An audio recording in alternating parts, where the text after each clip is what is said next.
The call came, as they often do, at an inconvenient hour.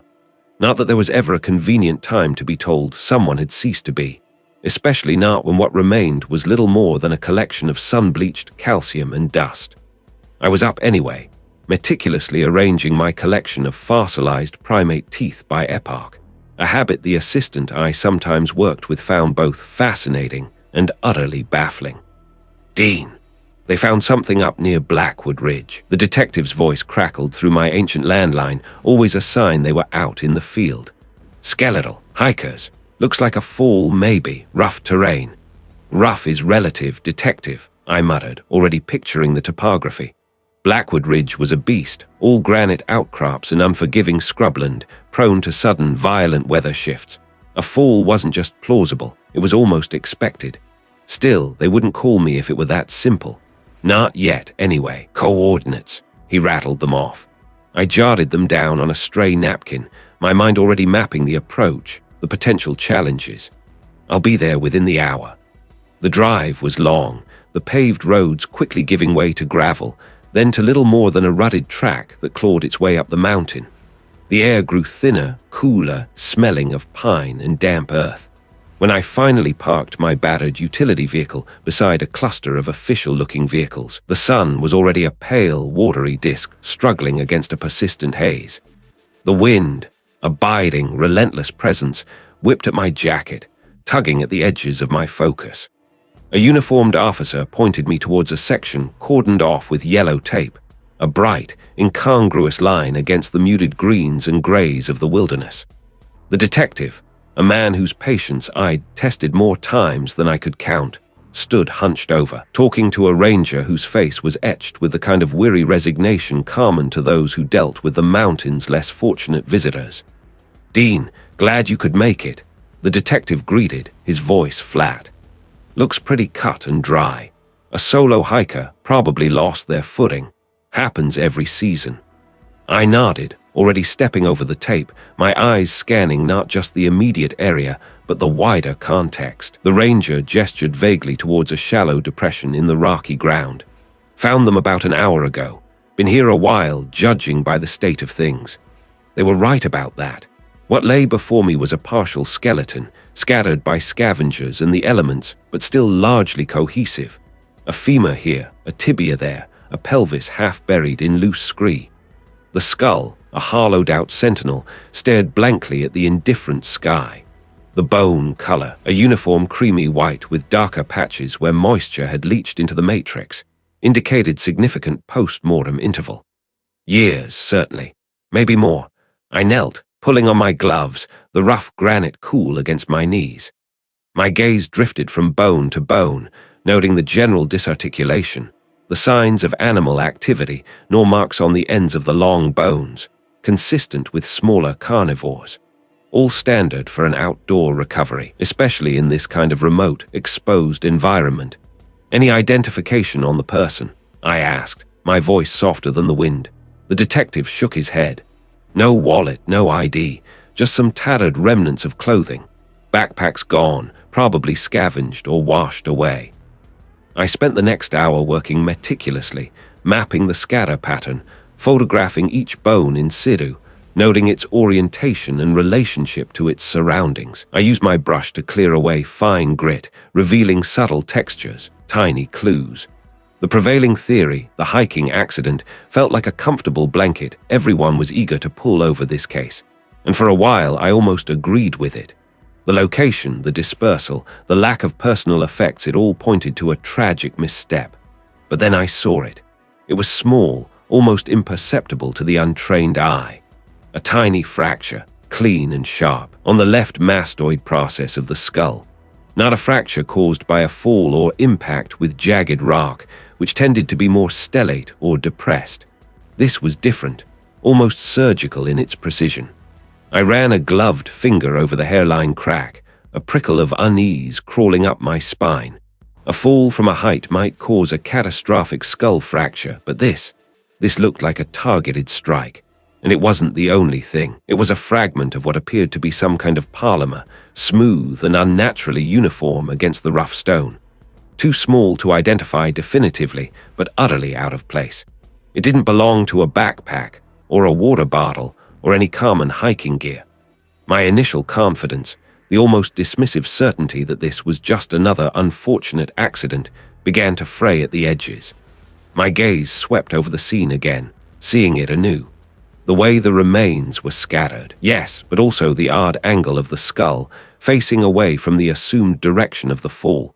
The way the larger bones seemed to have been moved, not just by scavengers, but by something larger, more deliberate. "I need to get these back to the facility," I announced, standing slowly, the wind tearing at my words. "Every single piece, and the soil from around them. This isn't as straightforward as it looks." The detective raised an eyebrow, a flicker of irritation crossing his face. "What are you seeing, Dean?" "Nothing definitive yet," I admitted, choosing my words carefully. My internal alarm bells were clanging, but without concrete proof, I sounded like I was just being difficult. "But there are anomalies, enough to warrant a full examination under controlled conditions." He sighed, but didn't argue. He knew my reputation for thoroughness, and for often being right even when I was the only one who saw it. The recovery was slow, painstaking work. Each bone, each fragment, each piece of evidence was bagged and labeled, sealed for transport. The drive back was a blur, my mind already sifting through the data, turning over the precise fracture, the strange polymer fragment. When we finally arrived at the processing site, the change was jarring. Gone was the vast, silent expanse of the wilderness. Instead, we pulled up to a cavernous structure, a repurposed industrial complex that had been hastily converted into a disaster morgue, temporary facility, overwhelming scale. The sheer volume of equipment, the rows of examination tables, the specialized lighting, all spoke to an operational capacity far beyond what a typical city could manage. It smelled faintly of disinfectant and something metallic, a sterile counterpoint to the earthy scent of the remains I carried. The facility was a buzzing hive of activity, even at this late hour. Other teams were offloading evidence from different sites, the low hum of machinery and hushed conversations creating a constant thrum. I found my assigned station, a sterile, well-lit island amidst the controlled chaos. Carefully, I laid out the contents of the bags onto a clean white sheet. The skull was first. Under the focused beam of the examination lamp, the hairline fracture on the mastoid process was even clearer, more defined. It wasn't a random impact. It was a focused force, delivered with intent. Then I moved to the other bones, meticulously searching for anything else. And there, on the distal end of the left humerus, almost completely obscured by soil and slight surface erosion, was another mark. A faint, shallow striation, perfectly straight, almost like a groove. It wasn't a natural erosion pattern. It wasn't a scavenger mark. It looked like a tool mark. My stomach tightened. The hiking accident theory, once so plausible, now felt like a fragile illusion, crumbling into dust before my eyes.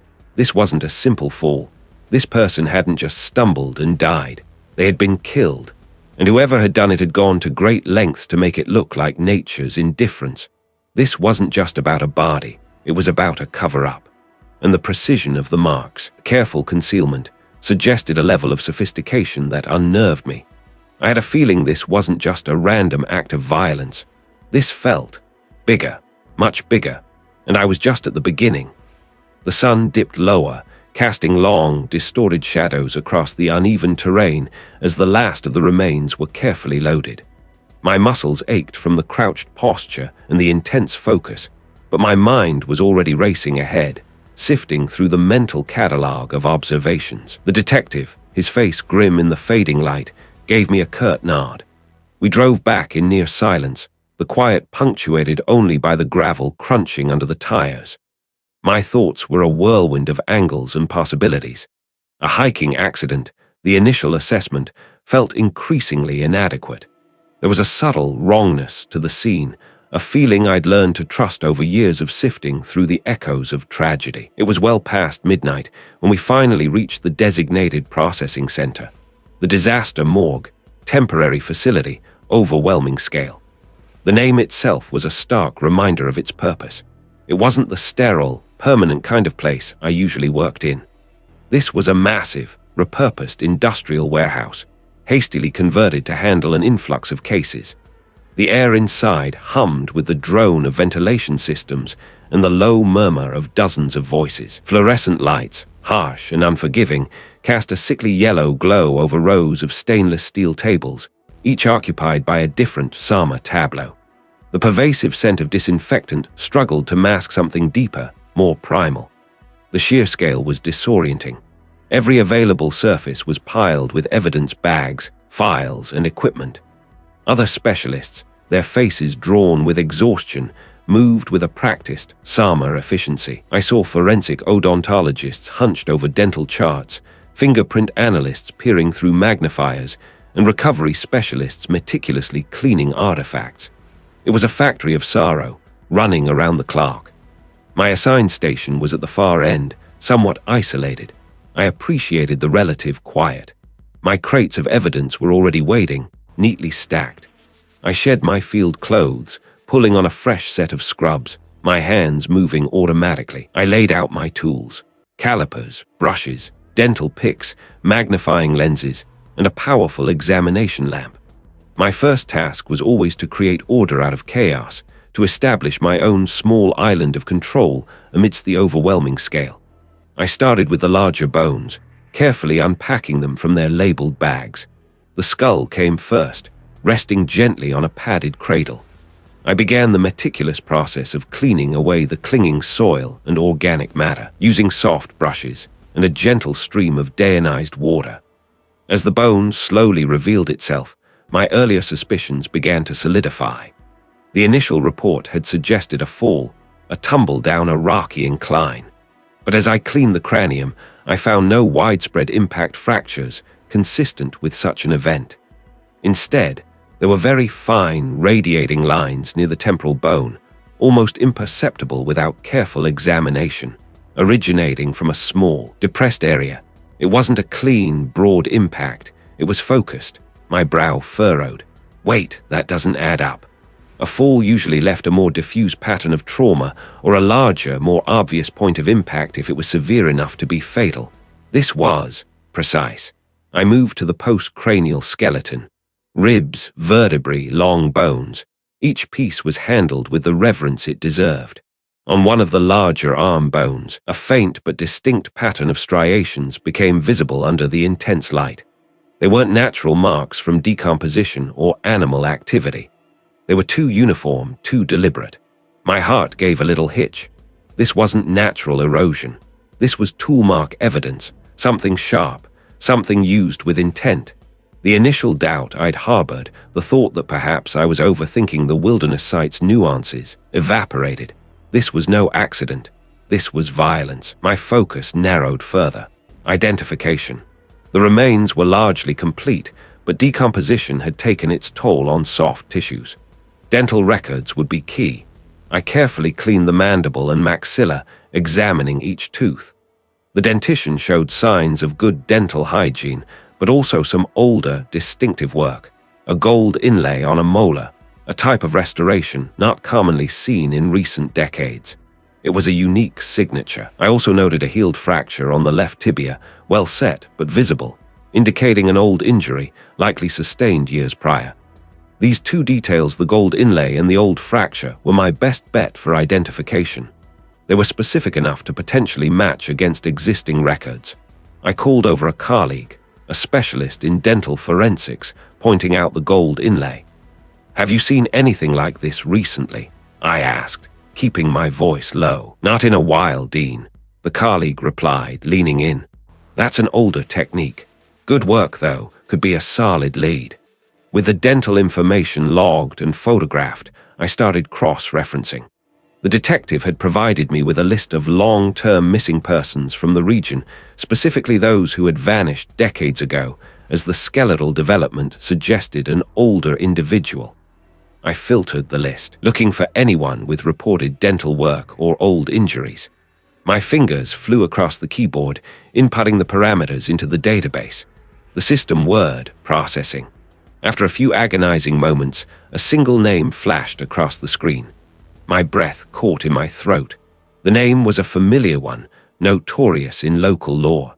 It belonged to a young woman, a member of one of the area's most prominent and powerful families, who had disappeared without a trace nearly 30 years ago. The report detailed an old tibia fracture from a childhood horseback riding accident, and indeed mentioned a distinctive gold inlay from a dental procedure in her late teens. This wasn't just a victim. This was the victim. I looked at the skeletal remains, now lying stark and undeniably human under the harsh lights. The subtle anomalies, the precise trauma, the tool marks, they weren't just evidence of foul play. They were evidence of a decades-old cover-up.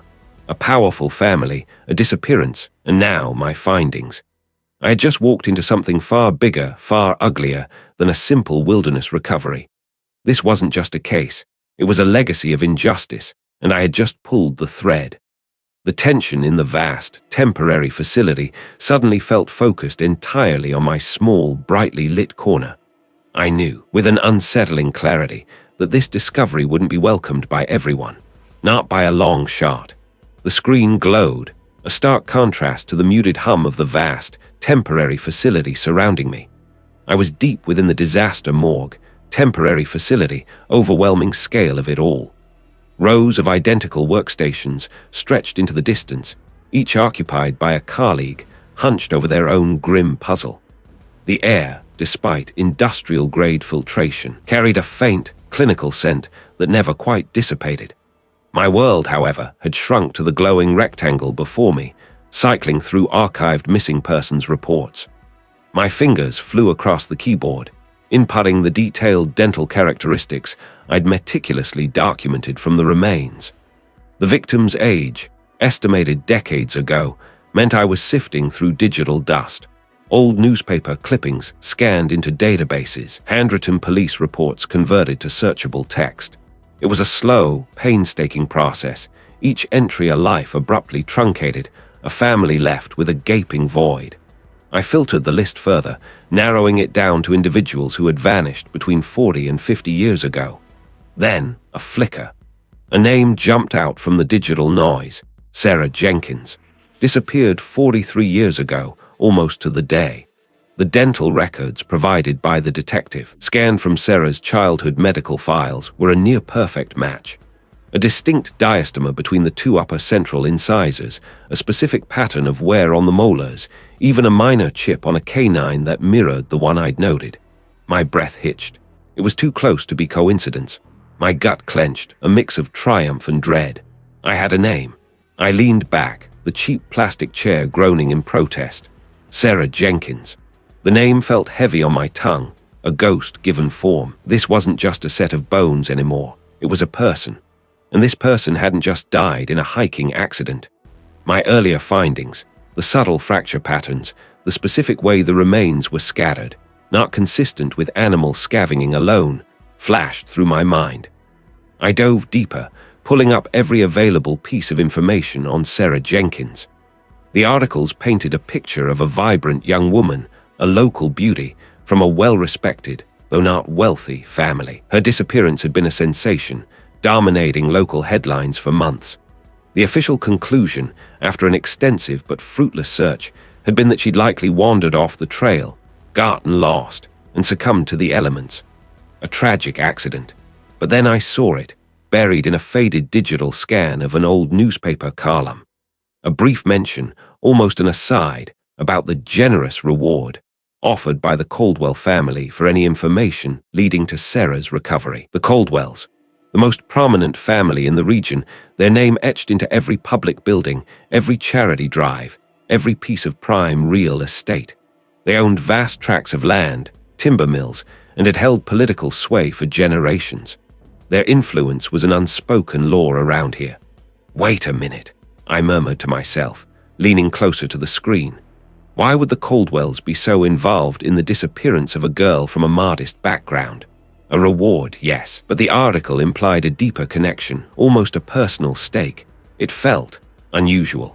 I pulled up more articles about the Caldwells from that era, cross-referencing names, events, social circles. Sarah Jenkins, the papers said, had been a frequent visitor to the Caldwell estate. A companion to the Caldwell daughter, perhaps, a family friend. The language was vague, almost deliberately so. I remembered the quiet, almost veiled way the local officer had looked at me when I first mentioned my doubts about the accident theory. A fleeting expression, quickly masked, but it had registered, like I was treading on sacred ground. My fingers traced the faded photograph of Sarah Jenkins on the screen. Bright eyes, a hopeful smile. She looked nothing like the skeletal remains I had spent days examining. The contrast was jarring. Was I overthinking this? There was the Caldwell connection, just a red herring, a wealthy family showing public concern. I doubted myself for a moment, the sheer weight of what I was potentially uncovering pressing down on me. It was easy to get carried away, to see conspiracies where none existed, especially when I spent so much time immersed in the morbid. But the dental match was undeniable, and the remains, those subtle anomalies, they spoke to me. I pulled up the old police reports again, focusing on the initial investigation into Sarah's disappearance. The search radius, the witness statements, the areas combed. Nothing specific stood out, but the emphasis on no foul play suspected felt like a forced conclusion even then. There was a brief mention of a dispute Sarah had with a local youth shortly before she vanished, but the lead had apparently gone nowhere. No name was given for the youth. That felt like a significant omission. My gaze drifted across the vast, organized chaos of the disaster morgue, temporary facility, overwhelming scale of our current situation. Each colleague was focused, silent, processing their own piece of the larger tragedy. Here, in this temporary space, the lines between past and present blurred. I was no longer just examining remains. I was peeling back layers of history, disturbing a piece that had been carefully constructed. A shadow fell over my monitor. I looked up to see the detective, his face etched with a familiar weariness, standing beside my station. His eyes, usually sharp, seemed a little heavier than usual. "Any luck, Dean?" he inquired, his voice low, almost a murmur against the background hum of the facility. He didn't look at my screen, but his gaze lingered on my face, searching. "I think so," I replied, my voice steady despite the tremor in my chest. "Sarah Jenkins disappeared 43 years ago. The dental records. It's a match, and it seems her disappearance might have involved the Caldwell family." The detective's jaw tightened almost imperceptibly. He didn't speak for a long moment, his eyes drifting across the rows of workstations, then back to me. The silence stretched, heavy and charged. "The Caldwells," he finally repeated, the name a soft exhalation. There was a warning in his tone, a subtle caution that spoke volumes without a single explicit word. He knew, and now so did I. This wasn't just a case anymore. This was a minefield. The detective's words, the Caldwells, echoed in my head, a silent alarm bell ringing. It wasn't just the name. It was the way he'd said it, a quiet, almost imperceptible tightening around his eyes, a subtle shift in his posture. It spoke of history, of power, of a line not to be crossed. My initial focus had been purely on the bones, on the meticulous reconstruction of a life cut short. But now, the landscape of my investigation had expanded, revealing shadowy figures lurking just beyond the scientific method. I spent the next few days in a blur, the smell of formaldehyde and bone dust clinging to my clothes like a second skin. My findings on the skeletal remains were conclusive, not a hiking accident. The perimortem fractures, the specific pattern of bone erosion, the subtle signs of a prolonged struggle, it all painted a picture far more sinister than any misstep on a rocky trail. But the physical evidence, while damning, only told half the story. To understand why this person ended up in the wilderness, I needed to understand the decades-old disappearance, and that meant stepping outside my comfort zone, away from the sterile environment of my lab. My first stop was the Regional Records Archive, or what they called the disaster morgue, temporary facility, overwhelming scale. It wasn't a true morgue in the traditional sense, more a sprawling, repurposed warehouse on the outskirts of the county, hastily erected after a series of regional floods years ago. It served as a central repository for unclaimed remains, unidentified persons, and crucially, for me, cold case files that had nowhere else to go. The sheer scale of the place was daunting. Rows upon rows of climate-controlled shelving stretched into the dim distance, holding everything from carefully catalogued personal effects to the remnants of investigations long since abandoned. The air was thick with the scent of old paper, dust, and something vaguely metallic, a lingering ghost of the countless tragedies it contained. I navigated the labyrinthine aisles, a printed list of archived cases from the relevant decade clutched in my hand. The original disappearance, the one linked to my current victim, was under the name case 73 Delta 9. After an hour of fruitless searching, my eyes burning from squinting at faded labels, I found it. A slim, yellowed folder tucked away on a shelf that looked like it hadn't been disturbed in years. Inside, the reports were sparse, almost unnervingly so for a case that had once garnered so much public attention. It ended abruptly, marked insufficient evidence, case closed.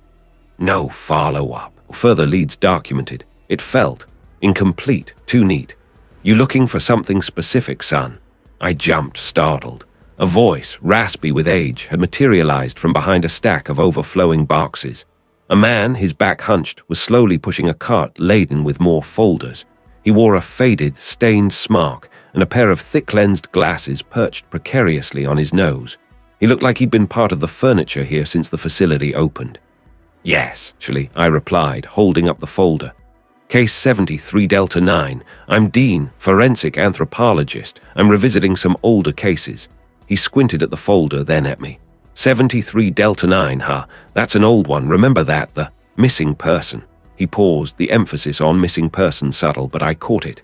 Never found a trace, did they? Shame. Big fuss at the time. Then it just faded. It seems to have faded rather quickly, I observed, trying to keep my voice neutral. The reports here are quite thin for a high-profile disappearance, almost as if it was intentionally understated. The old man's eyes flickered, a knowing glint behind the thick lenses. He pushed his cart a little closer. Understated, you say, or maybe just handled. Some families got more pull than others in this county, son. Always have, always will. The Caldwells, I murmured, testing the waters. His lips thinned into a tight line. He didn't confirm, didn't deny, just a slow, deliberate nod that spoke volumes. You got a notion that old case ain't so closed, do you? My current investigation suggests otherwise, I explained, choosing my words carefully. The remains I'm examining, they point to foul play. There are some specific indicators that align with the description of the missing individual from this file, and the timeline. It fits. He sighed, weary sound. I was just a clerk back then, filed the papers, did what I was told, but I saw things, heard things. The local sheriff, he was a good man, tried his best. But when the calls started coming in from up the mountain, from the big house, well, things changed. Evidence started to evaporate. Witnesses suddenly remembered less. The search parties, they just stopped looking. No explanation, just stopped. What kind of evidence evaporated? I pressed, my heart quickening. This was it. This was the crack in the facade. He shifted his weight, glancing around as if the walls themselves had ears. A journal, I heard. The missing person kept one. Supposed to have been found near the last known campsite, but it never made it into the official record. And a piece of jewelry, distinct, unusual. The family said it was a family heirloom, but it was never listed as part of the missing person's effects. Then it vanished, too, just like the case. A journal, a distinct piece of jewelry. My mind raced back to the faint indentation I'd found in the soil near the skull, a small, intricate pattern that hadn't made sense at the time. I dismissed it as root growth or an animal disturbance, but now... Wait, that doesn't add up. What if it wasn't natural? What if it was the impression of a fallen piece of jewelry? The old clerk chuckled, a dry, humorless sound. Question them, son. You don't question the Caldwells. Not directly, you just accept. They own half this county, own half the politicians too, probably. They make sure things go their way, always will. He looked at me, a flicker of concern in his eyes. You digging into this, Dean, you be careful. Some things are best left buried, especially when powerful people want them that way. His warning, delivered with a quiet sincerity, mirrored the detective's. It was a clear message. I was treading on dangerous ground. I felt a knot of apprehension tighten in my stomach. Was I overreaching? Perhaps the old man was just an aging clerk, prone to embellishing old stories. But the specific details, the journal, the jewelry, the abrupt closure felt too precise, too consistent with the pattern of a deliberate cover-up. My determination solidified. The bones had spoken, and now so had a living witness, however reluctant. The truth, however inconvenient or dangerous, deserved to be unearthed. The detective's words, quiet and sincere, had burrowed deep, echoing the old man's earlier caution. Dangerous ground. I'd felt a knot tighten in my stomach then, a cold tendril of apprehension. Was I truly seeing what was there, or was I merely chasing shadows, letting the whispers of conspiracy warp my scientific judgment? Perhaps the old man was right, perhaps the detective was right, and I was simply overreaching, seeing malice where only misfortune lay. That thought gnawed at me, a relentless itch under my skin. But the anomalies I'd observed, subtle as they were, refused to be dismissed. My training, my entire career, was built on the premise that the evidence, no matter how small, held the truth. And the truth, I suspected, was far more complicated than a simple misstep on a hiking trail. The air inside the disaster morgue, temporary facility, overwhelming scale, hit me first a sterile, chemical tang that barely masked the metallic undercurrent of decay.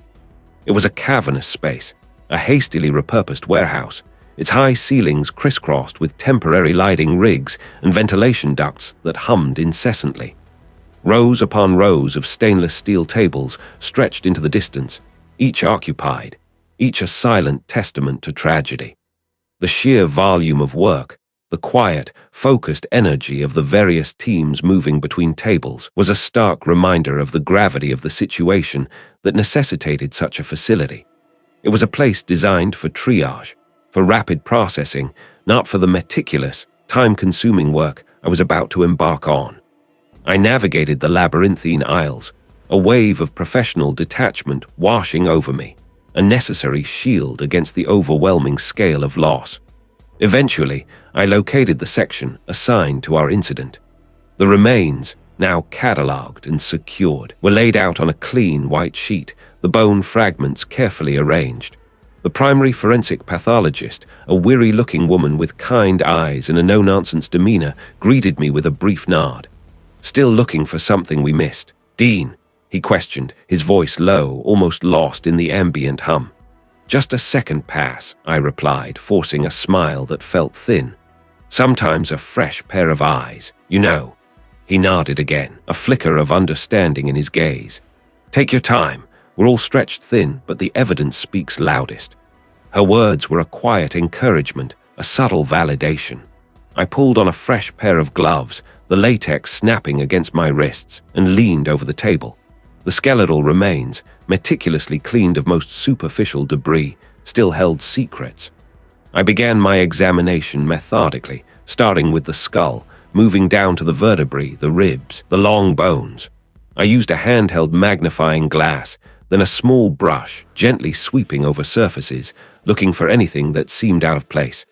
My mind replayed the initial site examination, the soil samples, the botanical fragments, the overall context.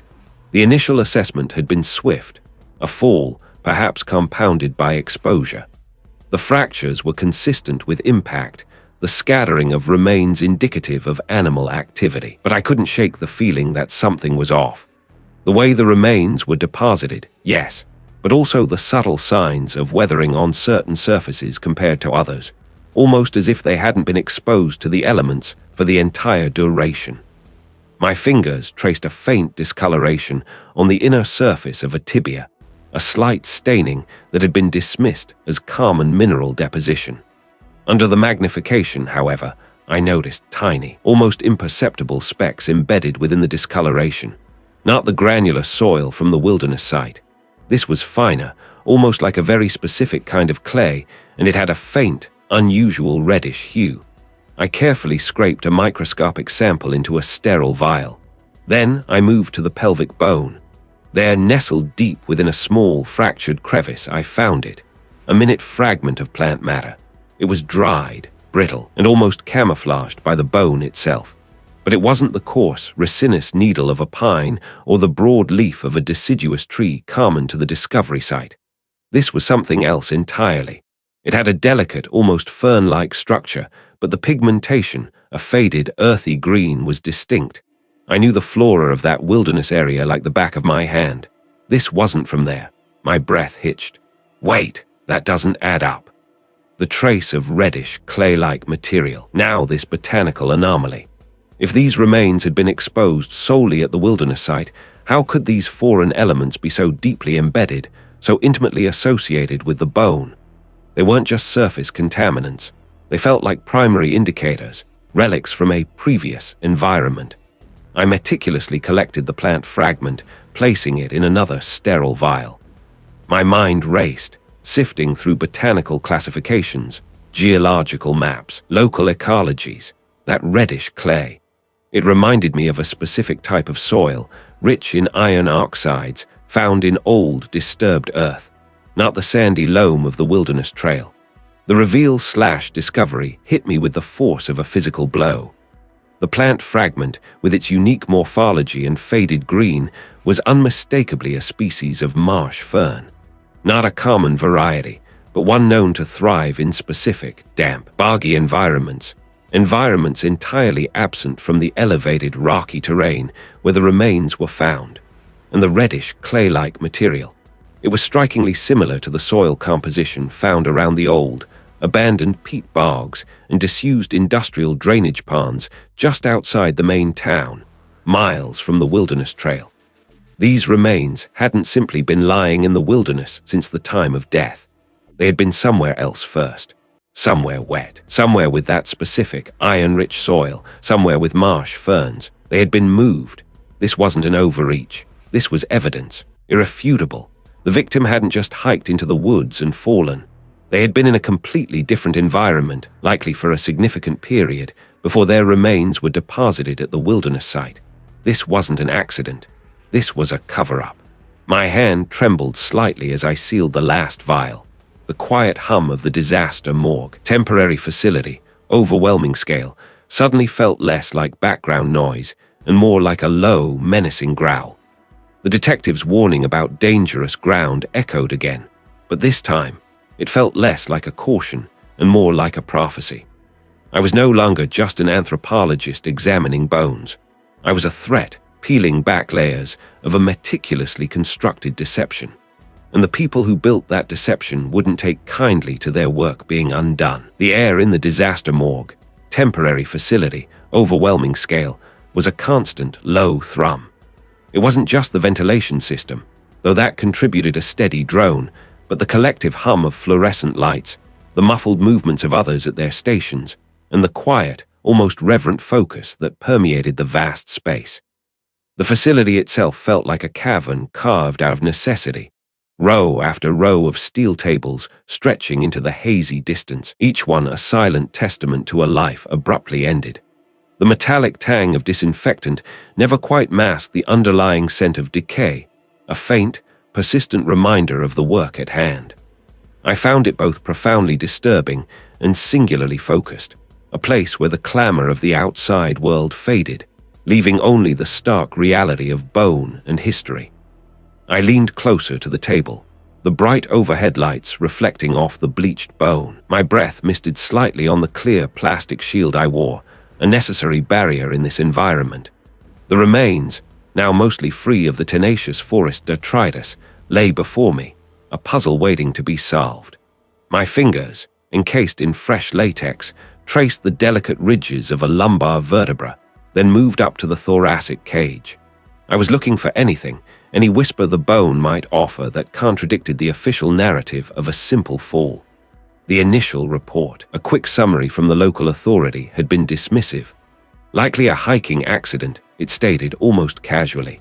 But I had seen the site, the improbable angle of the body, the way the detritus had settled. It hadn't felt right. My gut, that unreliable but often prescient compass, had been nudging me ever since. My eyes scanned the cranium. No obvious signs of blunt force trauma, no fractures that screamed homicide. The facial bones were mostly intact, though some post-mortem damage was evident, probably from animal activity. I moved to the long bones. The femurs, tibias, humeri all seemed robust, consistent with an active individual. No major pathologies, no old, healed breaks that might have predisposed them to a fall. Then I saw it. a subtle, almost imperceptible depression on the posterior aspect of the left parietal bone. It wasn't a fracture line, not a clean break. It was more like a shallow indentation, a slight yielding of the bone. I ran a gloved fingertip over it, feeling the ever-so-slight unevenness. It was small, no larger than a dime, and easily missed amidst the other surface irregularities and post-mortem staining. A hiking accident, they said. A fall. But a fall, especially from a height, typically produces more widespread, comminuted fractures or distinct impact points consistent with hitting a rock or tree. This depression felt different, too localized, too precise. It suggested a focused impact, not a tumbling, chaotic descent. My mind immediately went to a blunt object, something relatively small but heavy, applied with force. "Wait," I murmured to myself, the sound swallowed by the vast space. "That doesn't add up." I retrieved my osteometric calipers and a magnifying glass. Under magnification, the edges of the depression showed microfractures radiating outwards, like tiny spiderwebs. These weren't post-mortem. They were peri-mortem, occurring around the time of death. The bone had been fresh, still pliable when this impact happened. My brow furrowed. If this person fell, what caused this specific injury? It wasn't consistent with the jagged rocks I'd seen at the site. This looked more like a hammer or a rock specifically chosen for its smooth, rounded surface, used with intent. The implications hit me like a cold wave. If this was an intentional injury, then everything else, the placement of the body, the accidental appearance of the scene, could be a fabrication. I pulled up the digital files for the case, scrolling through the photos of the discovery site, the victim's clothing, everything. I saw the small, flat-bottomed stones scattered around the immediate vicinity where the remains were found. Nothing that would naturally cause such a specific, localized depression. My thoughts drifted, a memory stirring from the dusty corners of my professional archive. Years ago, during my doctoral research, I'd spent countless hours poring over old case files, some dating back decades, for a project on unique skeletal trauma patterns. One case, in particular, had always bothered me. A high-profile disappearance from nearly 30 years prior. A young woman, also found in the wilderness, many miles from here, her remains similarly decomposed, eventually ruled an accidental fall after a superficial examination. The initial reports had mentioned a similar, subtle parietal depression, attributed at the time to hitting a smooth rock during her descent. But the sketch in the old file, drawn by a meticulous but ultimately dismissed junior investigator, had always struck me as too clean, too deliberate. The missing woman's name was Sarah Caldwell. The Caldwells were a powerful, old-money family in this region, their influence stretching back generations, their reputation carefully guarded. It had been a notorious case, but it vanished from public discourse almost overnight, conveniently filed away as an unfortunate hiking tragedy. Could it be the same signature injury nearly 3 decades apart? The same convenient explanation of an accident? If I was right, this wasn't just a single isolated death. This was a pattern that suggested a much deeper, far more insidious truth than a simple hiking mishap. It suggested a deliberate act and a systematic cover-up that had spanned decades, protecting someone or something powerful. I felt a surge of determination, but also a flicker of self-doubt. There was I seeing what I wanted to see. There was my inherent skepticism leading me to connect dots that weren't truly there. The human mind was notorious for finding patterns, even in randomness. I knew I needed to be rigorous, to verify, to find more. I reached for my phone, scrolling through my contacts until I found the detective's number. My finger hovered over the call button. He was already skeptical of my suspicions, wanting to close this case quickly.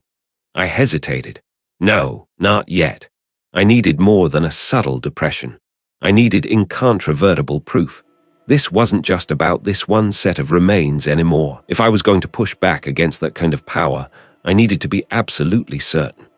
My career, my reputation, perhaps even my safety, could hinge on what I found next. I returned my gaze to the skeletal remains, feeling the weight of the past pressing down on me, urging me to look deeper. The bones had more to say, I was sure of it, and I was going to listen. The bone had been fresh, still pliable, which meant the impact occurred right around the time of death, not days or weeks later. This wasn't a fall onto a rock. This was blunt force trauma, inflicted when the bone could still react, before rigor mortis set in or decomposition began to stiffen the tissues. My gut clenched. This was murder. I spent the next few hours meticulously documenting the microfractures, photographing them from every angle, sketching their patterns, measuring their precise locations. The detective, who had been hovering, eventually cleared his throat. We're moving the remains. Standard procedure for anything beyond a simple identification. We need more robust facilities. I frowned. More robust. This setup is perfectly adequate for detailed osteological examination. What robust facilities are you referring to? He shifted his weight, avoiding my gaze. It's a new directive. With the recent string of disappearances upstate and the resources being poured into that, they've set up a central processing hub. They want all unidentified remains channeled there. Streamlines things, apparently. I knew better. Streamlines things usually meant consolidates control. This wasn't about efficiency. It was about moving my investigation to a place where it could be more easily monitored or perhaps derailed. But arguing wouldn't help. I packed my instruments, each click of the latches echoing in the quiet tent. The new location was a shock. It was a vast, cavernous structure, a former manufacturing plant by the looks of it, now repurposed into what the paperwork called a disaster morgue, temporary facility, overwhelming scale. Fluorescent lights hummed high above, casting a sterile, almost theatrical glare on rows of stainless steel tables. The air was thick with the faint metallic tang of disinfectant and something else, something cloying and final. The sheer size of the place was disorienting. There were dozens of stations, some occupied by other forensic specialists, others waiting. The scale was indeed overwhelming. My carefully contained sense of order felt immediately threatened.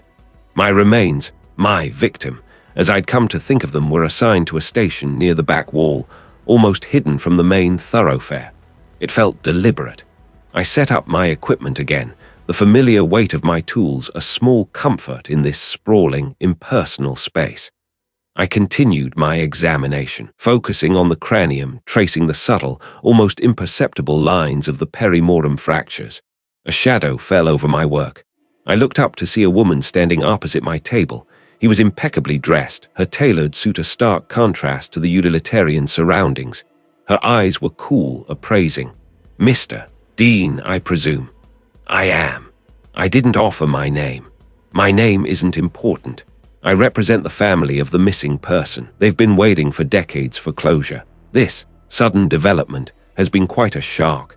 Her voice was smooth like polished stone. "They are understandably very anxious to see these remains identified." The matter concluded swiftly and discreetly. "My work is about facts, not speed or discretion," I replied, my voice sharper than I intended.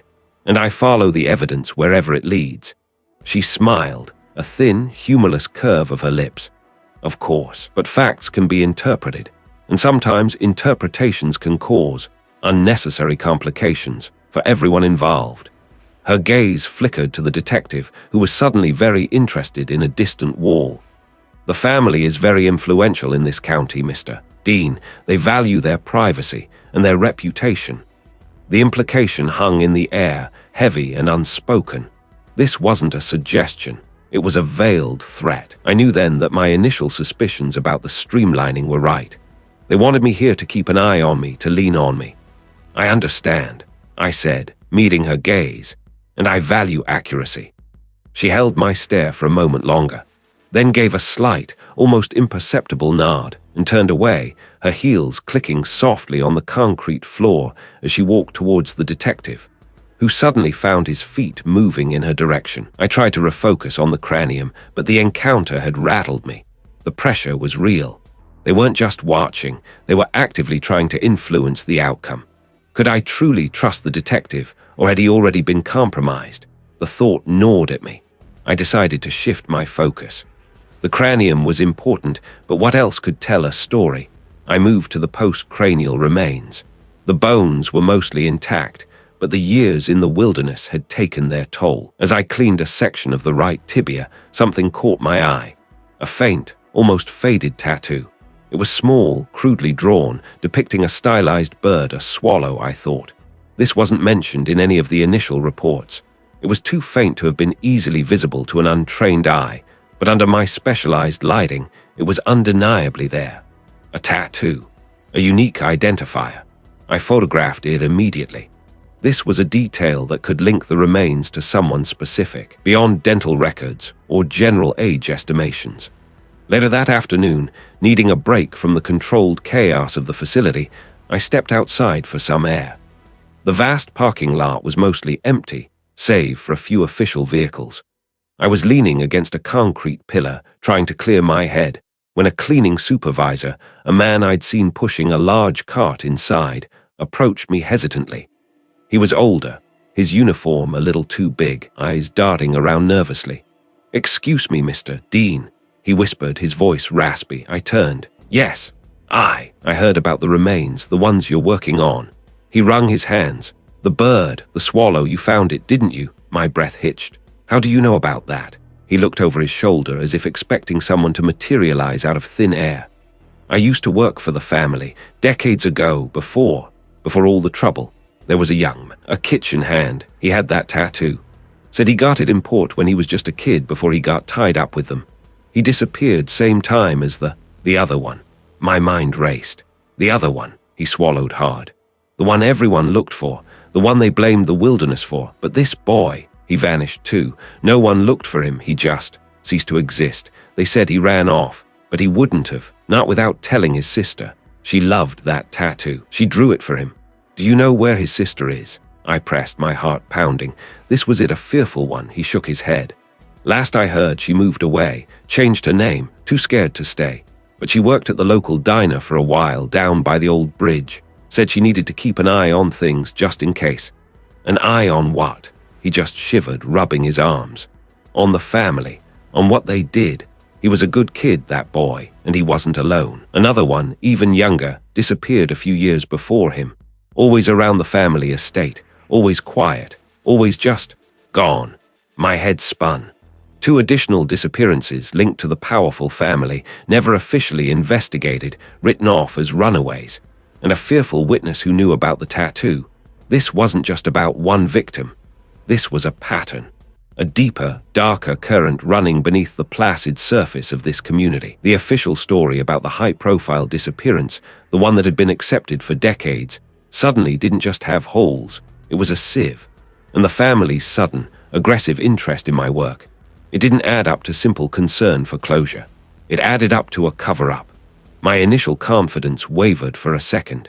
Had I truly understood the depth of what I was uncovering? I stood there, the cool air doing little to calm the frantic energy now coursing through me. I had a lead, a name, or at least a place to start looking for the sister. I needed to find that sister, and I needed to do it before the family found out I was looking.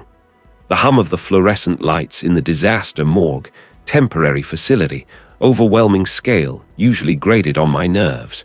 A constant, low thrum that burrowed into my skull. But tonight, it was a dull backdrop to the frantic whirring in my own mind. The cleaning staff member's words echoed, a fragile thread of possibility. The old cannery, down by the river. Heard the sister work there before she vanished too, and the victim, he was seen near there, loud argument, just days before. I stood amidst the sprawling rows of examination tables, each one a stark white slab under the harsh lights, most empty now, but the sheer scale of the place still pressed in on me. It felt like an endless, cold labyrinth. My workstation, a small island of organized chaos, was piled high with files, photographs, and my own meticulous sketches of the skeletal remains. The air, usually thick with the metallic tang of disinfectant, seemed to vibrate with an unseen energy, fueled by my own adrenaline. Could it be true? Could a casual whisper from someone trying to avoid eye contact actually hold the key? The cleaning staff member had been terrified, his fear a palpable thing that had clung to the sterile air. He hadn't wanted to say anything, but something in my persistent questions, maybe even my own desperate need for answers, had finally broken through. I pulled up the initial intake report for the primary skeletal discovery. Blunt force trauma, consistent with a fall, The preliminary assessment stated, abrasion patterns suggesting dragging over rough terrain. I challenged that. My initial observations, the tiny fractures on the distal ends of the fibula, the unusual pattern of soil compaction around the cranium, they never quite aligned with a simple fall. A fall implied impact from above, but these injuries, to me, spoke of being hit, then being moved. I spread out the high-resolution images of the initial recovery site, then my own, more detailed photographs of the remains as they were meticulously cleaned. I remembered the odd striations on the right femur, almost like a faint score mark. At the time, I'd attributed it to post-mortem animal activity or perhaps even a geological anomaly from where the body lay. But now, with the words old cannery and argument ringing in my ears, a new interpretation began to form. An old cannery, industrial, filled with rusted machinery, sharp edges, concrete floors. Could that score mark be from something else? Something before the wilderness? I pulled out my notes on the trace evidence. A few unusual particles had been found embedded in the victim's clothing fibers, and even some within the porous bone structure, microscopic flecks of what appeared to be rust, a peculiar type of industrial lubricant, and a distinct composite material I hadn't been able to fully identify. I'd flagged them, but without a context, they were just anomalies, dismissed by others as environmental contaminants from the recovery process or the victim's ordinary life. But now, they screamed, rust, lubricant, industrial material. An old cannery would be a treasure trove of such contaminants. I was seeing it now, laid bare. The disaster morgue, temporary facility, overwhelming scale, was a place designed to process the end, but I was finding the beginning. I cross-referenced the victim's estimated time of death with the timeline of the sister's disappearance, the one that had captivated the region decades ago, hushed up by the powerful local family. The official narrative had always been two separate incidents, tragic but unrelated. My gut told me otherwise. The victim wasn't just a hiker, they were a thread, connecting back to that old, unresolved knot. My gaze fell upon a topographical map of the region tacked to a corkboard near my desk. I found the old cannery, a derelict structure marked faintly near the riverbend, several miles from where the skeletal remains had been found. It was isolated, surrounded by overgrown scrubland, a place easily forgotten, easily hidden, and it was owned, at least had been, by the very family whose name kept surfacing in hushed tones whenever the old disappearance was mentioned. Wait, I muttered to myself, my voice raspy in the cavernous space. That doesn't add up. If the initial site was the primary scene, why the industrial trace evidence? Why the peculiar fracture patterns? It was too clean, too neat for a simple fall. It was a dumping ground, a secondary site carefully chosen to mislead. The victim hadn't just fallen in the wilderness. They had died elsewhere, likely at that cannery, then been moved. The initial scene was a stage, meticulously set to deflect suspicion. I felt a surge of adrenaline, a sharp, exhilarating jolt that cut through my fatigue. My hands trembled slightly as I picked up a pen, circling the cannery on the map. This wasn't just a lead, it was a target, a place where the truth might still be clinging to the walls, hidden in the dust, waiting for someone to finally listen. I had to go there. My mind raced, mapping out the logistics, the risks. The cover-up wasn't just old, it was active, still protected by those who believed themselves untouchable. I had a direction, a purpose, and a deep, unsettling certainty that the real story of the victim and the sister was waiting for me, locked away in that forgotten industrial ruin. I stood amidst the sprawling rows of examination tables, each one a stark white slab under the harsh lights, most empty now, but the sheer scale of the disaster morgue, temporary facility, overwhelming scale, still pressed in on me. My workstation, a small island of organized chaos, was piled high with files, each page a whisper of a life cut short, of questions unanswered. I'd spent the last 48 hours sifting through every piece of data, every minute detail from the initial site. The first set of remains, found scattered and weathered, had screamed hiking accident to the untrained eye. But my eye, honed by years of deciphering bone, had seen the anomalies. The subtle nicks on the ribs, not from animal activity but something sharper, more deliberate. the unusual pattern of bone fragmentation. It gnawed at me, a persistent itch I couldn't scratch. The official report, signed off by a higher-up, sat on my desk, declaring the case closed, but my gut, that unreliable organ of intuition, screamed otherwise. "Dean," a voice cut through my concentration. He held a crumpled piece of paper, a fax perhaps, in his hand. "We've got something. Another tip. Anonymous, of course. Points to a secondary location deeper in the wilderness. Says it's where the real story is buried." My heart gave a jolt, a sudden, almost painful lurch. This was it, the lead I'd been waiting for, the one that validated every one of my nagging doubts. "What's the address?" I wondered, my voice betraying none of the tremor I felt inside. The detective gave me a look, a mix of skepticism and grudging respect. "Coordinates, actually. A few hours' drive, then a serious hike. The informant claims it's where they dumped the evidence of the cover-up." He stressed the words, making it clear he thought it was a long shot, a wild goose chase. "My captain thinks it's a waste of resources, but given your insistence on the first sight..." He trailed off, leaving the implication hanging. My insistence had made him look foolish once or twice. "I'll pack the kit," I said, already moving, my mind racing through the mental checklist of tools. Trowels, brushes, sieves, measuring tapes, GPS. This was not a forensic recovery. This was an excavation. The journey was long, the paved roads giving way to gravel, then to a barely discernible track that wound through dense, ancient forest. A few uniformed officers followed in a separate vehicle, their faces grim. No one spoke of the reason for our trek, but the unspoken tension was a palpable thing. When the track finally became impassable, we disembarked, shouldering our gear. I felt like an intruder, an alien presence in a place that had held its secrets for decades. The coordinates led us to a small, almost hidden clearing, choked with ferns and fallen leaves. A shallow depression, partially concealed by a moss-covered boulder, drew my eye immediately. "This is it," I murmured, more to myself than to the others.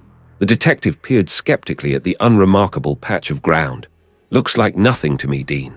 "That's the point," I replied, already laying out my tarps, my gloves snapping into place. "Nature is a master at reclaiming what's left behind." The initial layers were tedious, carefully brushing away decades of accumulated detritus.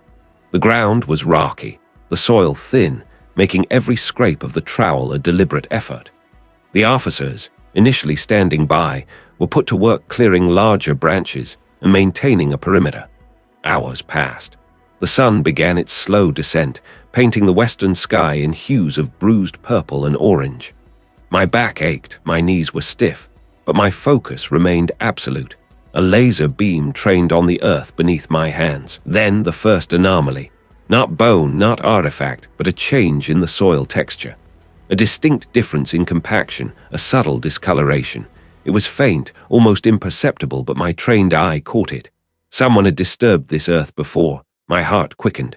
"Hold here," I instructed the closest officer, my voice low.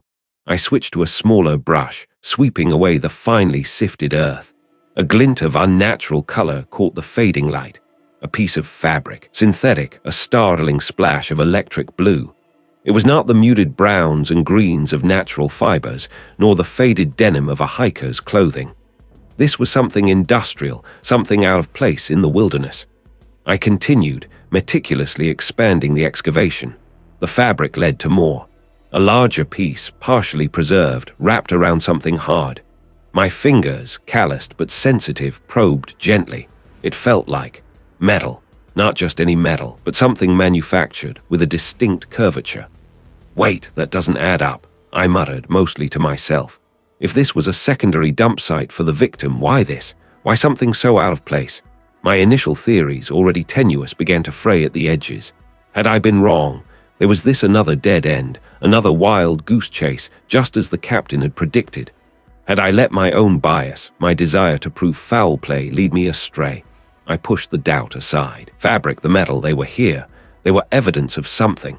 Finally, the metal item was fully exposed. It was a section of a vehicle frame, rusted but undeniably recognizable, with a distinct serial number still visible. And beneath it, carefully placed, almost as if intended to be found eventually, was a small, sealed plastic bag. Inside, a woman's locket, tarnished but its intricate engraving still clear, a stylized M intertwined with a T. My breath hitched. This wasn't just a locket. It was the locket. The one described in the decades-old missing persons report, belonging to the long-disappeared woman, a cherished family heirloom. And then, next to the locket, something else. A small, intricately carved wooden bird. Its wing was broken, but the craftsmanship was unmistakable. It matched the description of the unique, hand-carved toy belonging to the missing woman's young child, the child who had been taken from the powerful local family's estate the very night the mother vanished. The implications hit me with the force of a physical blow. This wasn't just evidence of a crime. It was irrefutable proof of a deliberate, calculated cover-up, meticulously orchestrated to mislead. The vehicle part, the locket, the child's toy, they weren't random. They were planted, perhaps to be found much later, to throw suspicion in a different direction, or perhaps as a perverse trophy. This was an injustice so profound, so brazen, it defied belief. The powerful local family, who had always denied any involvement, who had successfully quashed every inquiry, had left their fingerprints all over this remote clearing. The truth, buried for so long, had finally seen the light, and with it, the undeniable shadow of a powerful enemy. The trowel scraped against something harder than rock, something that didn't give way with the usual grit and rustle. My fingers, numb from the cold and the repetitive motion, paused. The sun, a pale, anemic disk in the vast, indifferent sky, was already beginning its descent, painting the western horizon in muted oranges and grays. My spine ached. A constant thrumming protest against the hours spent hunched over this small, unforgiving patch of earth. The officers, bless their patient hearts, had moved further out, their movements now slower, more deliberate, as if the silence of the wilderness had finally begun to seep into their bones. "Got something," I muttered, more to myself than to anyone else. My voice sounded thin, swallowed by the immense quiet. I switched to a smaller brush, carefully whisking away the fine, dry soil. What emerged wasn't bone, not wood, not even rock. It was metal. A dull gleam, almost imperceptible in the fading light, caught my eye. My breath hitched. This was deeper than anything that could have simply fallen here recently. This was embedded. With painstaking slowness, I continued to expose it. It was small, no bigger than my thumbnail, and intricately detailed. Not a coin, not a button from some ordinary garment. It was a piece of a cufflink, I realized. The kind that might fasten the sleeve of an expensive suit. One half of a set, clearly. The metal was tarnished, almost black with age, but beneath the grime, I could just make out a faint, delicate engraving, a stylized, almost heraldic crest. My mind raced, connecting the dots with a speed that left me feeling dizzy. This wasn't some lost hiker's trinket. This was a direct, undeniable link. The victim, found here, miles from any established trail, with a piece of the most prominent family's insignia buried next to them. It was too much for coincidence. It was a signature. I had found it. The smoking gun. But what did I really have, beyond a small piece of metal and a gut feeling? Could I be wrong? Was I seeing what I wanted to see, twisting the evidence to fit a preconceived narrative? The doubt, a familiar, unwelcome companion, gnawed at the edges of my certainty. I dismissed it. The crest was too specific. The location, too isolated for casual loss. The journey back was a blur. The remains, now carefully secured, were transported with the reverence they deserved. My mind was already racing ahead, planning the next steps. I knew where I needed to go.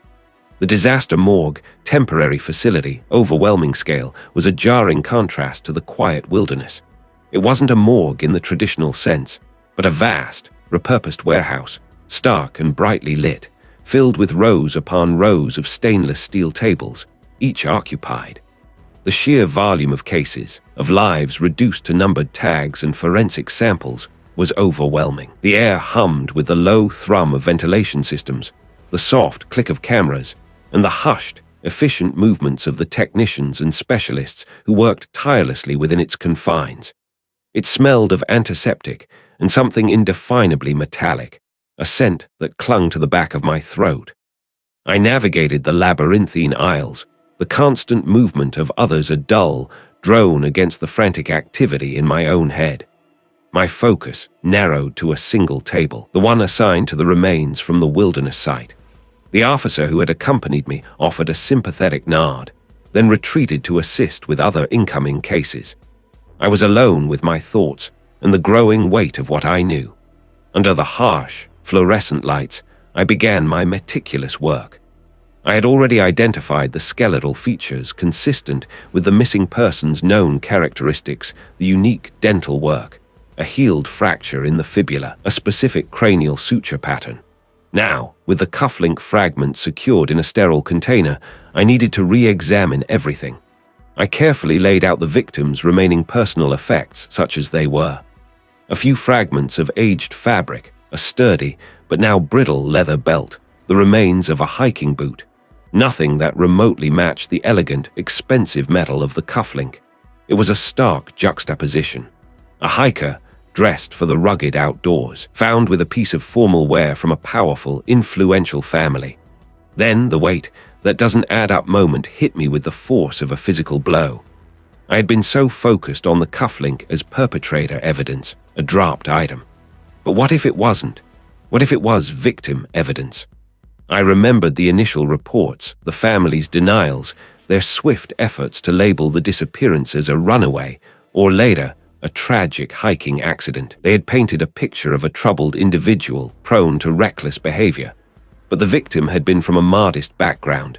They wouldn't have owned such a high-end item. Unless it wasn't their cufflink, but something given to them. A trophy, perhaps, or a deliberate planting to misdirect. No. The placement, the depth it was buried, spoke of a struggle, a loss during the event, not a careful placement afterwards. But if it was the perpetrators, and the victim was a simple hiker, what was the connection? My eyes scanned the remains again, searching for anything I might have missed in my initial examination, any subtle clue that would bridge this enormous gap. And there it was, almost imperceptible, a slight discoloration on the ulna near the wrist. Not a fracture, but something that hinted at a constraint. A mark, almost like a bruise that had long since faded into the bone itself, consistent with being held or restrained by something circular. A bracelet, a chain, or a handcuff. The pieces clicked into place, not just connecting the victim to the family, but revealing the nature of their interaction. This wasn't a chance encounter. This wasn't a random act. The cufflink wasn't just evidence of who was there, but why. The victim wasn't simply lost. They were taken. And this particular cufflink, this symbol of power and status, was a deliberate, brutal reminder of who held the control. I looked at the cufflink fragment again, then at the faint mark on the bone. The family's patriarch, his reputation for ruthlessness, his history of getting what he wanted. The missing person wasn't just a victim of a crime, but a victim of him. The tension in the air felt suddenly palpable, a live current. I had identified the perpetrator, or at least the one at the center of it all. And in doing so, I had just put myself in direct opposition to a man who clearly believed he was untouchable. I wasn't just digging up bones anymore. I was digging up a grave for myself. I knew what I had to do next. But first, I had to ensure this evidence was beyond reproach. Every detail, every minute observation, every connection had to be irrefutable, and they would fight dirty. The sun, a pale, anemic disk in the vast, indifferent sky, was already beginning its descent, painting the western horizon in muted shades of bruised purple and faded orange. I leaned closer, brushing away the last stubborn clumps of earth with a fine-bristled brush, my breath pluming in the frigid air. What lay beneath wasn't a natural stone, nor a forgotten piece of mining equipment. It was small, no bigger than my thumbnail, and glinted faintly even in the fading light. A piece of metal, but not just any metal. It was a fragment of a very specific, high-grade dental alloy, intricately shaped. I recognized the design, or rather, the lack of one commonly used in standard restorations. This was bespoke work, the kind only a few specialists in the region performed, and only for those who could afford such precision. My mind raced. I'd seen photographs, old grainy newspaper clippings from decades ago, detailing the disappearance. Among the sparse details was a mention of a distinctive dental procedure the missing individual had undergone shortly before vanishing. A rare, experimental implant. This fragment in my palm was irrefutable. It was the linchpin, the final, undeniable link between the remains at my feet and the name that had haunted the region for so long. The cold didn't bother me anymore.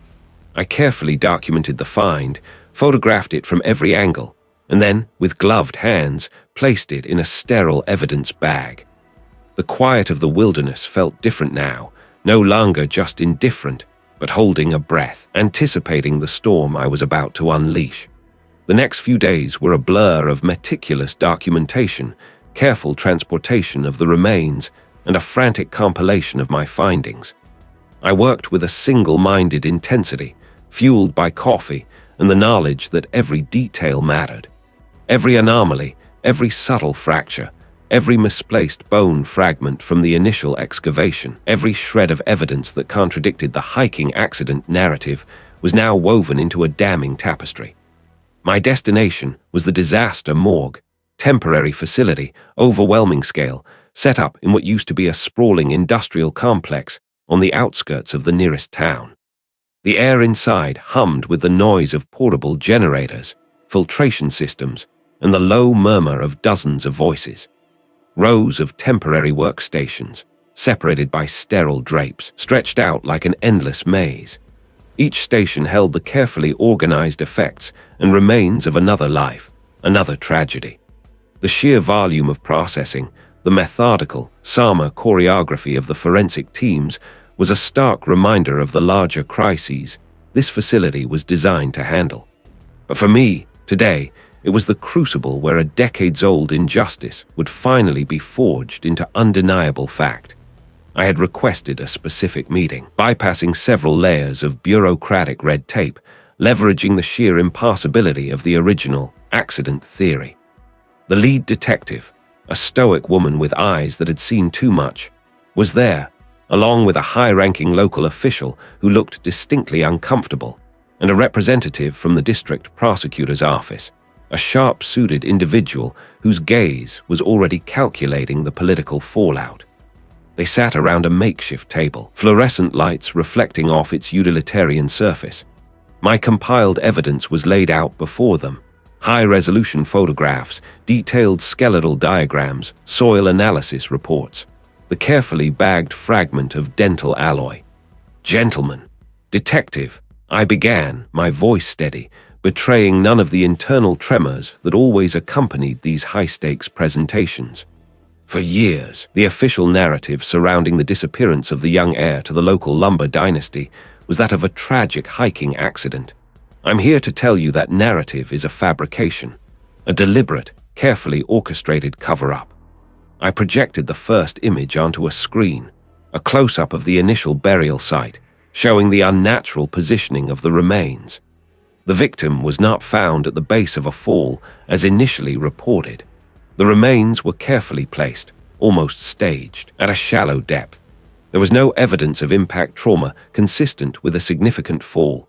Instead, we found perimortem fractures to the ribs and cranium, indicative of blunt force trauma, inconsistent with a mere tumble down a slope. I moved through the slides, detailing the anomalies. The soil composition at the burial site did not match the immediate surrounding area, suggesting the body was moved from another location. Furthermore, the lack of scavenge marks, despite the remote location and the time elapsed, points to a burial that occurred relatively quickly after the time of death and was subsequently disturbed, possibly to conceal evidence. The local official shifted in his seat, his face tightening. The prosecutor watched me intently, a flicker of something unreadable in his eyes. And then, I continued, my voice dropping slightly. "There's this." I pushed the small evidence bag across the table. The dental alloy fragment gleamed under the harsh light. This piece of metal, meticulously analyzed by our metallurgy experts, is a custom-fabricated dental prosthetic. A rare, high-nickel chromium alloy, custom-designed to an exact specification. A specification that precisely matches the detailed dental records of the missing heir. I paused, letting the weight of the revelation sink in. The lead detective picked up the bag, examining the fragment with a professional intensity. Her gaze met mine, and I saw a spark of grim understanding. This is not just proof of identity, I pressed on. This is proof of murder. It all points to a systemic effort to bury not just a body, but the truth. An effort that could only have been orchestrated by individuals with significant power and influence in this community. The prosecutor finally spoke, his voice low. Dean, this is explosive. It implicates a family that has, for generations, been untouchable. Justice doesn't differentiate based on family name, I retorted, my resolve hardening. The evidence is overwhelming. It's not just a theory, it's a forensic certainty. The initial investigation was either grossly incompetent or deliberately misled. We have a moral obligation to rectify that. I could feel the tension in the room thicken, a palpable pressure. They understood the magnitude. I watched their faces, searching for any sign of hesitation, any flicker of an attempt to once again sweep this under the rug. I knew the fight was far from over, but the first shot had been fired. The truth, finally unearthed, was now standing on the precipice, ready to ignite a firestorm that would consume everything in its path. I only hoped I wouldn't be caught in the blaze. The silence that followed my presentation stretched, taut and heavy. I watched their faces, searching for something confirmation, outrage, anything to tell me my words had landed. The lead investigator, a woman whose sharp gaze had missed little over the years, finally broke it. Her jaw was tight. This changes everything, Dean. A knot I hadn't realized was there began to loosen in my stomach. Not entirely, not yet, but enough to breathe a little deeper. The prosecutor, a man whose reputation for meticulous preparation preceded him, simply nodded, a slow, deliberate movement. We have enough. More than enough, I think. The detective, who'd been my primary contact on the ground, leaned forward, his voice low. Getting it to stick, though, that's the challenge. The family, they have deep roots. I knew that. I'd felt those roots, almost tangible, trying to trip me at every turn. But the evidence, my evidence, was undeniable. The subtle anomalies in the skeletal remains, the isotopes telling a story of a place the victim shouldn't have been, the specific, almost surgical nature of the trauma, it all painted a picture that screamed foul play, not accident. And the link to the decades-old disappearance, painstakingly re-established through dental records, and the unique, almost artistic, dental work was the clincher. The next few days blurred into a relentless cycle of preparing for what felt less like a legal battle and more like an excavation of the past itself. I went over my findings again and again, cross-referencing every detail, anticipating every possible challenge. The pressure was immense, a constant hum beneath my skin. I knew what we were up against. This wasn't just about a single perpetrator. It was about the system that had allowed it to fester, the silence that had become complicity. One afternoon, I found myself standing in a vast, echoing space, the disaster morgue, temporary facility, overwhelming scale. It was a sobering sight, rows upon rows of temporary examination tables stretched into the distance, each one representing a life.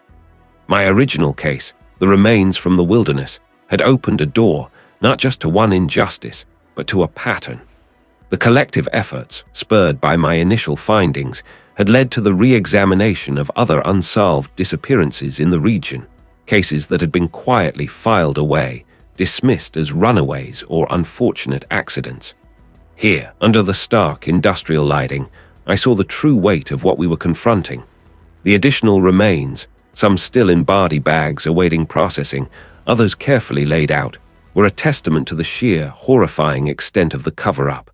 It wasn't just a family protecting one secret. It was a pervasive, insidious rot that had touched many lives.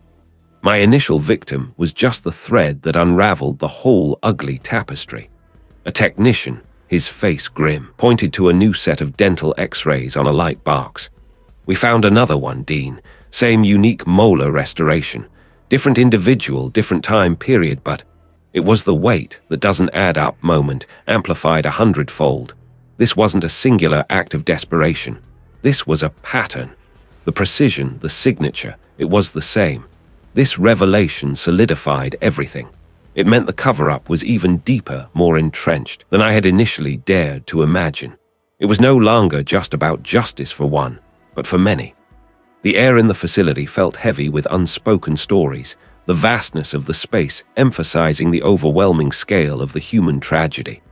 I felt a pang of doubt, a momentary flicker of fear. Could we truly bring down something so ingrained, so powerful?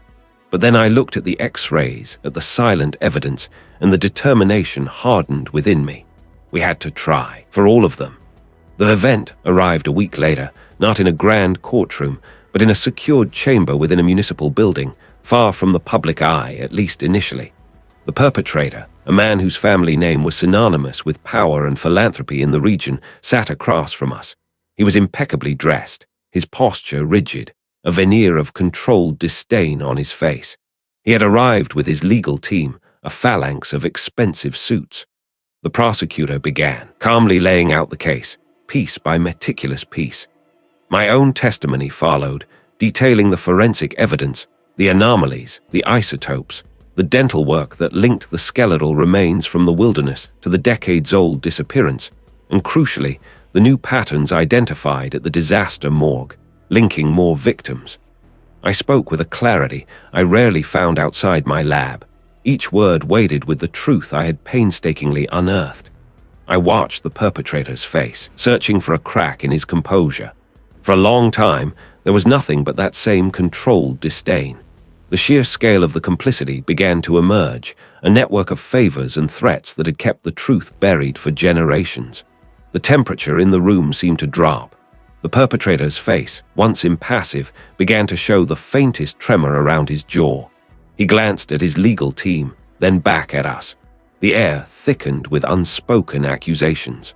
Finally, the prosecutor presented the last piece, a signed, notarized statement from a former groundskeeper, now an elderly man riddled with guilt, who had witnessed a critical moment decades ago and had been paid to keep quiet ever since. The statement detailed the disposal of the original victim's body and confirmed the perpetrator's presence. It was the final, devastating blow. The reveal wasn't a sudden gasp, but a slow, agonizing unraveling. The new evidence, the patterns from the disaster morgue, temporary facility, overwhelming scale, confirmed he wasn't just responsible for the initial case, but for a string of similar disappearances that had previously been dismissed. The web of complicity stretched further than any of us had initially imagined, implicating several other local figures in lesser, but still significant, roles. The mask had finally slipped. The power he had wielded, the impunity he had enjoyed, was crumbling around him. It was a strange, unsettling thing to witness, the collapse of such a carefully constructed illusion. I felt a profound sense of exhaustion, but also a quiet triumph. It wasn't the end, not truly, but it was the beginning of the end. The cover-up, once an impenetrable fortress, had been breached. The legal consequences I knew would follow. They had to. The evidence, the truth, had finally found its voice. My blood ran cold, not from fear, but from a profound sense of confirmation and dread. The perpetrator wasn't just a killer driven by a single, desperate act. This was an architect of disappearance, an enforcer, operating with chilling impunity, carefully erasing obstacles for a family that believed itself untouchable. The realization had hit me like a physical blow, leaving me breathless in the quiet of my temporary workspace. The implications were enormous. I had spent days, weeks, meticulously dissecting the fragments of one life, only to uncover the ghostly imprints of others. My initial findings, once dismissed as anomalies, now echoed with a grim chorus of forgotten victims. I found myself standing amidst the organized chaos of the disaster morgue, temporary facility, overwhelming scale. The air hung thick with the metallic tang of preservation chemicals and the faint, acrid scent of ozone from the overworked ventilation system. Fluorescent lights hummed above, casting a stark, unyielding glow on row after row of examination tables. Each surface held a story, meticulously catalogued, awaiting its turn. The sheer volume of it all was daunting. I watched colleagues, faces etched with fatigue, moving with a practiced solemnity, their gloved hands a blur of motion over bone and artifact. It was here, in this vast, Sama space, that the true extent of the decades-old injustice became horrifyingly clear. My initial case had been the thread. He gestured to a series of digital displays on a nearby console, showing comparative analyses of skeletal trauma. The marks, the specific, almost ritualistic manner of disposal. We found 3 more sets, one from 20 years ago, another from just 5, all dismissed as accidents or disappearances without a trace. My stomach tightened. I traced a finger along the faint, almost invisible striations on a digital rendering of a clavicle. The tool marks, the specific angle of impact, the precise nature of the perimorum fractures, they were identical. The signature was unmistakable. The investigator nodded, his gaze fixed on the screen. They've been called in. The entire operation. Their legal team is already circling like vultures. But the evidence, thanks to my work, is undeniable. 3 generations of secrets, Dean. It wasn't just a single victim I had spoken for. It was many. Yet, a part of me questioned the finality. How many more remained undiscovered? How deeply had this rot spread? Could true justice ever be served against such entrenched power?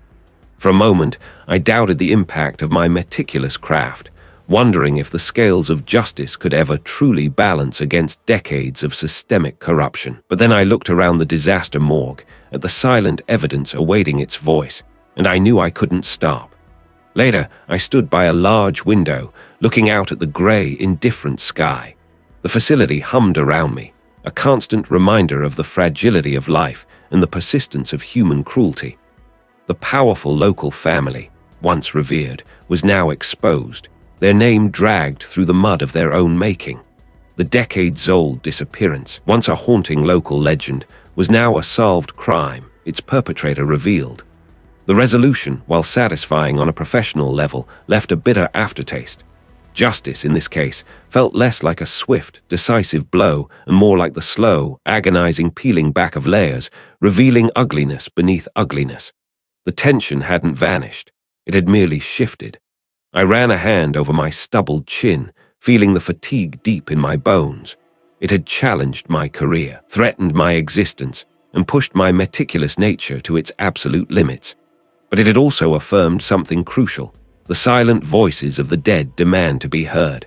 My path, once a clear academic pursuit, now felt irrevocably altered. The quiet comfort of the laboratory, the solitude of the bone room, still called to me, but now with a new purpose. There were more stories to uncover, more patterns to identify, more injustices hidden beneath the surface. I knew, with a certainty that settled deep within my chest, that my work was far from over. This case was a beginning, not an end, and I would be there, ready to speak for them.